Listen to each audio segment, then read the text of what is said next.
Hello, I'm Zack. I'm Zubeyir. And welcome to our Tea Circle. I'll ask the question again. Okay. You always ask the questions. Yeah, always I do ask the questions. God created us. Okay. Who created God? Oh, okay. It's a good question. Maybe we should start first on what does it mean to be created? To be created. Yes. Well, because if we're saying God is created. then we need to know what it means to be created in the first place. Okay. So if we understand creation, then we can understand the creator.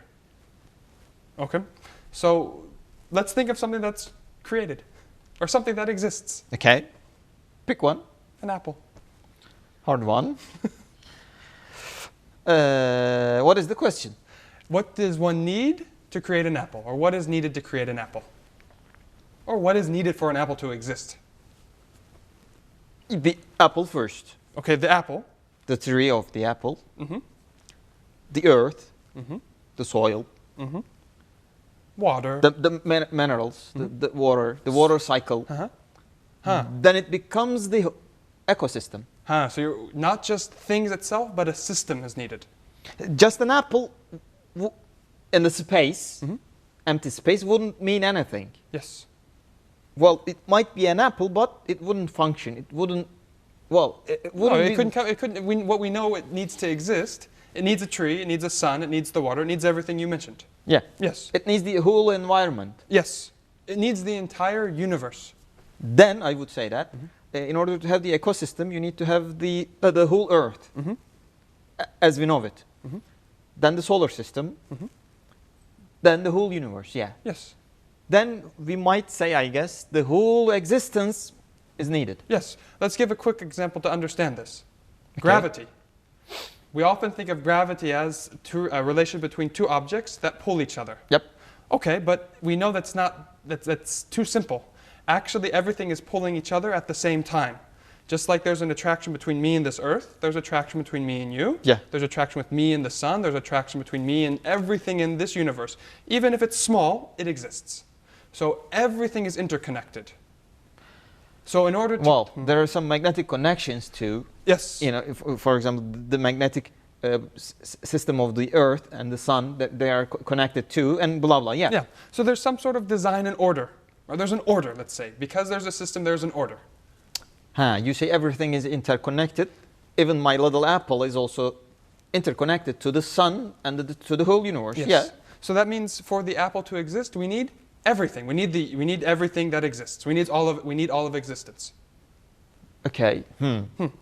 First step. So there is no such thing to create just an apple. Yes. As we witness, there's not just an apple. An apple requires everything else for its existence. Yes. By the way, we do not mean to buy an apple from the market, from the grocery. It's when you create something, you create it from non-existence. Okay. So you have to have the whole environment. Well, it's something different to have it in your hand. You're creating it. Okay. So then you need the whole existence, the whole universe. So not just, but also, before we go into that, not just in terms of space, but in terms of time. For the apple. Yes. Let's imagine the Big Bang. If it exists, if it happened or didn't happen is not our question. We're not going to go into that now. But let's assume from the beginning of time until the apple exists, everything needs to happen in that specific process for that specific apple to exist. Specific apple, yes. So not just that apple is... You know the butterfly effect? Exactly, the butterfly effect, both in time and in space. Okay. So that apple, for it to exist, needs everything in time and space to be the way that it is. Yep. So in order to create an apple, you have to also be able to create everything in existence. Okay. So now, we understand that the apple is in need of everything for its existence. The whole existence, yes. Yes. Apple needs the whole existence. Yes, it needs everything. Yeah. It needs everything in existence for itself to exist. Now, isn't that the same for everything else? Like water? For water to exist, it also needs that same system. Everything needs everything else. Yes, everything is in need of everything. Yep. Now, imagine a beggar, for example, who has nothing. Uh-huh. He says he wants food because he doesn't have food. Okay. He's in need of food. Mm-hmm. If he doesn't have food, can he give somebody else food? Nope. Okay, so it means that something in need cannot give anything to anything else. Well, yeah, that's natural. Okay, so look what we just said. Something that is in need of anything cannot give that to something else.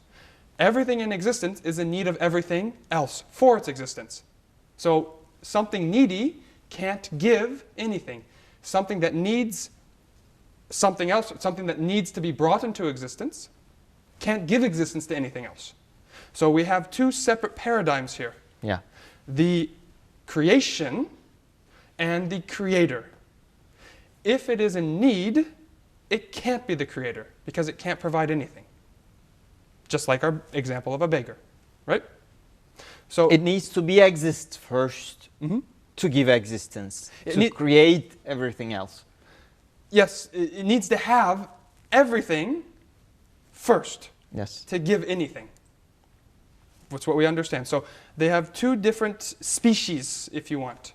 The created and the creator. Yes. The creator can't be created. It's not logical because for something to exist, it needs everything. Yes. So something that is and just as something that is needy can't give anything, a creator cannot be created in the Yes. first place. Shall we ask for the comments? I think so. Are you satisfied? I'm satisfied at least. I think I'm satisfied too. Are you satisfied? Let's find out by your comments. Please post them underneath, and we will see you next time.